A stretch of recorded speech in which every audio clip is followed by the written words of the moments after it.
ఓం శ్రీ పరమాత్మనే నమః. శ్రీ భగవత్యై నమః. శ్రీమద్దేవి భాగవతము 3వ స్కందము 16-17 అధ్యాయాలు. ఈ 16-17 అధ్యాయాల్లో రాజకుమారుడు సుదర్శనుని హతమార్చటానికి యుధాజిత్తు భారద్వాజ ఆశ్రమానికి వెళ్ళటము, మనోరమను సుదర్శనుని బలవంతముగా తీసుకొని పోతానని మునీంద్రునితో అతడు పలకటము, ముని అతనికి రహస్యముతో కూడిన సమాధానమివ్వడము, భరద్వాజుని మాట విని మంత్రి అంగీకారముతోటి యుధాజిత్తు తిరిగి వెళ్ళిపోవటము, కామబీజ మంత్ర ప్రభావమున సుదర్శనునకు జగదంబిక యొక్క కృప ప్రాప్తించటము మనం తెలుసుకుంటాము. మొత్తము ఈ 3వ స్కందంలోని 21వ భాగం గురించి మనం ఇప్పుడు తెలుసుకుంటున్నాము. వ్యాస మహర్షి ఇంకా ఇలా చెప్తున్నాడు. యుద్ధము సమాప్తమైన వెంటనే మహాబలవంతుడకు యుధాజిత్తు యుద్ధరంగం నుండి అయోధ్యకు తిరిగి చేరుకున్నాడు. వెళ్ళిన వెంటనే మనోరమను సుదర్శనుని వధించాలనే కోరికతోటి వారి కోసము వెతుకుతున్నాడు. ఆమె ఎక్కడికి వెళ్ళింది అని పదే పదే అడుగుతూ అనేక మంది సేవకులను ఇటు అటు పంపించాడు. తరువాత ఒక శుభదినాన్ని చూసి తన దౌహిత్రుడగు శత్రుజిత్తును రాజసింహాసనమున కూర్చోబెట్టడానికి ఏర్పాట్లు చేస్తున్నాడు. అథర్వ వేదమునందలి పావన మంత్రాలను ఉచ్చరిస్తూ జలముతో నిండిన పూర్ణ కలశములతో శత్రుజిత్తు అభిషేకము జరిగింది. కురునందన ఆ సమయమున భేరులు, శంఖములు మొదలైన వాద్యముల ధ్వనులతోటి నగరమున వైభవముగా ఉత్సవము జరిగింది. బ్రాహ్మణులు వేదములు పఠిస్తున్నారు, వందిమాగతులు స్తుతిస్తూ ఉన్నారు. సర్వత్రా జయ జయ ధ్వానములు ప్రతిధ్వనిస్తున్నాయి. అయోధ్య నగరము నవ్వుచున్నదా అన్నట్లుగా ఉన్నది. ఆ క్రొత్త నరేసుని రాజసింహాసన సమారోహమున వినదించిన ఆ అయోధ్య సొగసులను దిద్దుకొని కొత్త నగరంలాగా శోభిల్లుతున్నది. కొంతమంది సజ్జనులు మాత్రమే ఇళ్లల్లో ఉండి శోక సంతప్తులయ్యారు. అయ్యో, నేడు రాజకుమారుడకు సుదర్శనుడు ఎక్కడ తిరుగుతున్నాడో కదా, పరమ సాధ్వి అయిన మనోరమ తన పుత్రునితో ఎక్కడికి వెళ్ళిందో కదా, మహాత్ముడగు ఆమె తండ్రి వీరసేనుడు రాజ్యలోభి శత్రువగు హితాచిత్తు చేతిలో చనిపోయాడు. ఈ విధంగా ఆలోచిస్తున్నారు. ఇట్లా చింతిస్తూ అందరి యందు కూడా సమబుద్ధి గల ఆ మహానుభావులు ఎంతో బాధతో కాలం గడుపుతున్నారు. శత్రుజిత్తు పాలనను అంగీకరించుట వారికి అనివార్యమైంది. ఇట్లా హితాచిత్తు తన దౌహిత్రుడగు శత్రుజిత్తుని శాస్త్రోక్తముగా సింహాసనాసీనుని చేసి మంత్రులకు కార్యభారాన్ని అప్పగించాడు. తాను స్వయముగా ఉజ్జయిని నగరానికి వెళ్ళిపోయాడు. సుదర్శనుడు మునుల ఆశ్రమమునందు ఉన్నాడని అతనికి తెలిసింది. అప్పుడు ఆ దృష్టుడు ఆ బాలుని సంహరించటానికి చిత్రకూటానికి వెళ్ళాడు. ఆ సమయమున దుర్దర్శుడు అను పేరుగల నిషాదుడు శృంగవేరపురమున పాలిస్తున్నాడు. అతడు ఎంతో బలవంతుడు, శూరుడు, వీరుడు. యుధాజిత్తు అతన్ని తన ముందుంచుకొని శీఘ్రముగా అక్కడకు బయలుదేరాడు. యుధాజిత్తు సేవాసహితుడై వస్తున్నాడని తెలుసుకొని మనోరమకు ఎంతో దుఃఖం కలిగింది. చిన్న బాలుని పోషించుకొనిచున్న స్నేహమయి తల్లి భయముతో తల్లడిల్లిపోయింది. కనుల నుండి అశ్రుధార ప్రవహిస్తున్నది. ఆమె లోలోన కుమిలిపోతూ మునివరుడగు భరద్వాజునితో ఇట్లు పలికింది. మునీంద్ర, ఇప్పుడు నేనేం చెయ్యాలి? ఎక్కడకు వెళ్తాను? యుధాజిత్తు ఎక్కడకు కూడా చేరుకుంటున్నాడు. అతడు నా తండ్రిని చంపిన తరువాత తన దౌహిత్రుడగు శత్రుజిత్తును సింహాసనారూఢునిగా చేశాడు. ఇప్పుడు నా ఈ పసిబాలుని సంహరించటానికి సైన్య సమేతుడై ఇక్కడకు కూడా వస్తున్నాడు. ప్రభు, నేనొక ప్రాచీన ఇతిహాసాన్ని విన్నాను. పాండవులు వనమునందు నివసిస్తున్నారు. మునుల పావన ఆశ్రమమందు వారికి చోటు లభించింది. వారి వెంట ద్రౌపది కూడా ఉన్నది. పాండవులైన 5 సోదరులు ఒకనాడు వేటకని వెళ్ళారు.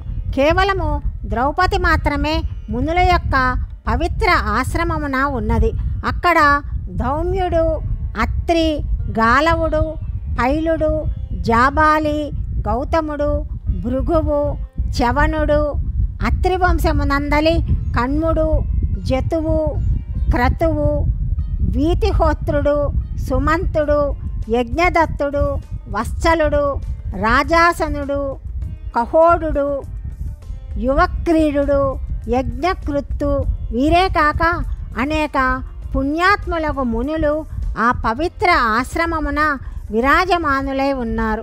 వారందరూ వేదములను పఠిస్తున్నారు. మునీంద్ర, ఆ ఆశ్రమము మునులతో నిండి ఉన్నది.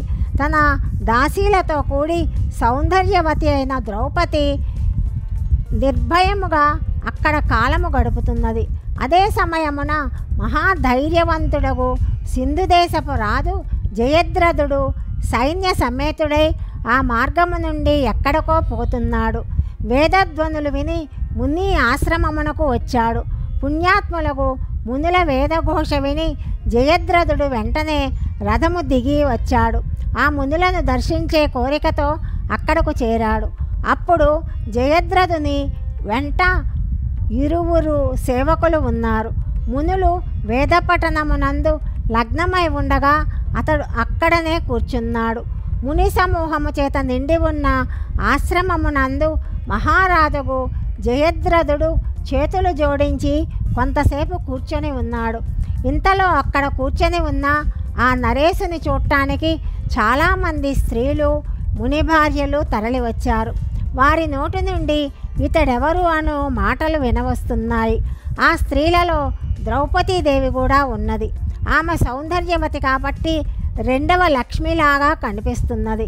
ఆమె మీద జయద్రథుని దృష్టి పడింది. దేవకన్యలాగా శోభాయమానురాలైన ఆ సుందరి ద్రౌపదిని చూసి జయద్రథుడు దౌమ్యునితో ఇలా అడిగాడు. సుందరమైన ముఖము కలిగి శ్యామవర్ణముతో సుశోభితురాలైన ఈ స్త్రీ ఎవరు? ఈ సుకుమారి ఎవరి భార్య? ఈమె తండ్రి ఎవరు? ఈమె పేరేమిటి? బ్రాహ్మణదేవా? రాజరాణిలాగా అనిపిస్తున్నది. ఎట్టి పరిస్థితులలోనూ ఈమె మునిపత్ని కాదు. దౌమ్యుడు చెప్తున్నాడు. సింధుదేశ పరిపాలకుడగు మహారాజా, ఈమె పాండవుల భార్య ద్రౌపదీదేవి. ఈ పాంచాల రాజకుమారి యందు సకల శుభలక్షణములు విద్యమానములై ఉన్నాయి. ఈ సమయమున ఈమె ఈ ఉత్తమ ఆశ్రమమునందే నివసిస్తున్నది. జయద్రథుడు అడుగుతున్నాడు. ప్రసిద్ధ పరాక్రమవంతులు శూరవీరులకు పాండవులైదుగురు ఎక్కడికి వెళ్ళారు? మహాబలులు యోధాగ్రేసులైన వారిప్పుడు నిశ్చింతులై ఈ వనమునందే ఉన్నారా? దౌమ్యుడు చెప్తున్నాడు. పాండవులైదుగురు వనమునకు వెళ్ళి ఉన్నారు. తొందరలోనే ఇక్కడికి వస్తారు. దౌమ్యుని మాటలు విని జయద్రథుడు అక్కడ నుండి లేచాడు. ద్రౌపది దగ్గరకు వెళ్ళి ఆమెకు ప్రణామాలు చేసి ఇట్లా పలికాడు. సుందరి, నీకు శుభమగుగాక. ఈ సమయమున నీ పతిదేవులు ఎక్కడికి వెళ్ళారు? మీరు వనవాసము చేస్తూ 11 సంవత్సరములు నిశ్చింతగా గడిచిపోయాయి. అప్పుడు ద్రౌపది ఈ విధంగా సమాధానం చెప్పింది. రాజకుమారా, మీకును శుభమగుగాక. ఆశ్రమమునందు ఉండండి. ఇప్పుడే పాండవులు వస్తుంటారు. ద్రౌపది ఈ విధంగా చెప్పగానే మిక్కిలి లోభానికి గురి అయిన పాపి అయిన ఆ రాజు మునులను అవమానించి ద్రౌపదీదేవిని అపహరించాలి అనుకున్నాడు. కాబట్టి బుద్ధివంతులైన వాళ్ళు ఎవరి మీదనూ విశ్వాసము ఉంచకూడదు, ఆధారపడకూడదు. ప్రతి వానిని గ్రుడ్డిగా నమ్మేవాడు దుఃఖములు పొందుతాడు. ఆ విషయమున బలిచక్రవర్తే మనకు ప్రమాణము. విరోచనుని కుమారుడు శ్రీమంతుడు అయిన బలిచక్రవర్తి ఎంతో ధర్మాత్ముడు, సత్యప్రతిజ్ఞుడు, యజ్ఞాలు చేయుటయందు అభిరుచి ఉన్నవాడు, దాన గుణ సంపన్నుడు, శరణమిచ్చుటయందు కుశలుడు, ఉత్తమ ఆలోచనలు గల చక్రవర్తి. అతడు ప్రహ్లాదుని పౌత్రుడు. అధర్మమునందు అతనికెప్పుడూ అభిరుచి లేదు. దక్షిణలతో కూడిన 99 యజ్ఞాలు చేశాడు. యోగుల చేత ఉపాసించబడు విష్ణు భగవానుడు దేవతల కార్యాన్ని సఫలం చేయాలని నిశ్చయించుకున్నాడు. నిర్వికారుడే కూడా సాత్విక రూపమును ధరించి ధరాతలమున కేతించాడు.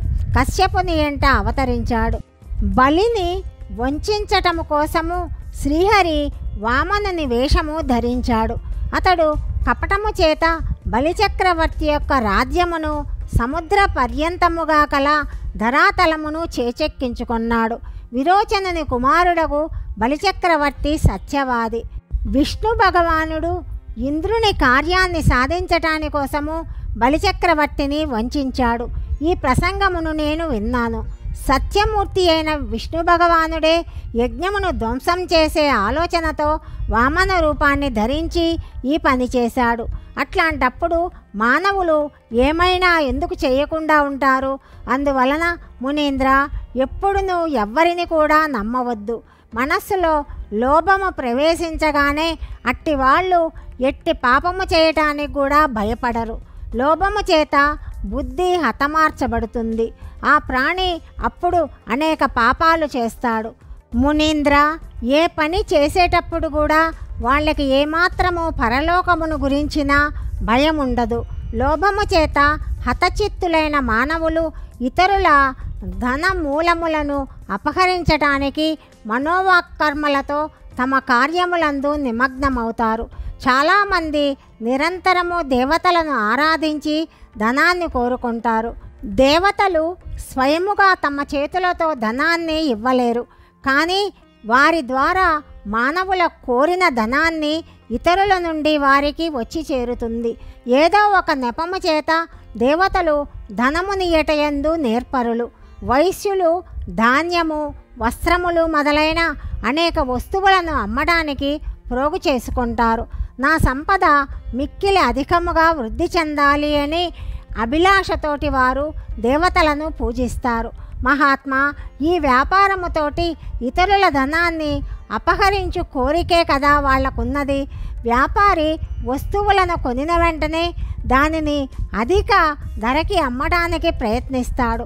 అట్లాగే ప్రాణులందరూ కూడా ఇతరుల సంపదలను చేజెక్కించుకోవడానికి నిరంతరము ప్రయత్నము చేస్తుంటారు.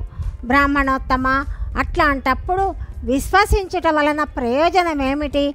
లోభం మోహవశులైన ప్రాణులు తీర్థయాత్రలు, దాన అధ్యయనములు చేయుట వ్యర్థము. వాళ్ళు చేసిన సత్కర్మ కూడా చెయ్యని దానితోటే సమానమవుతుంది.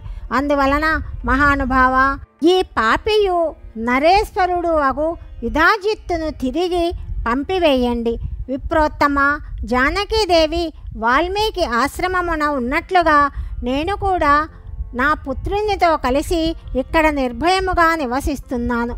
ఈ విధముగా మనోరమ చెప్పగానే భరద్వాజముని ఏమి చేసనో మనము తదుపరి భాగంలో తెలుసుకుందాం. సర్వం శ్రీకృష్ణార్పణమస్తు.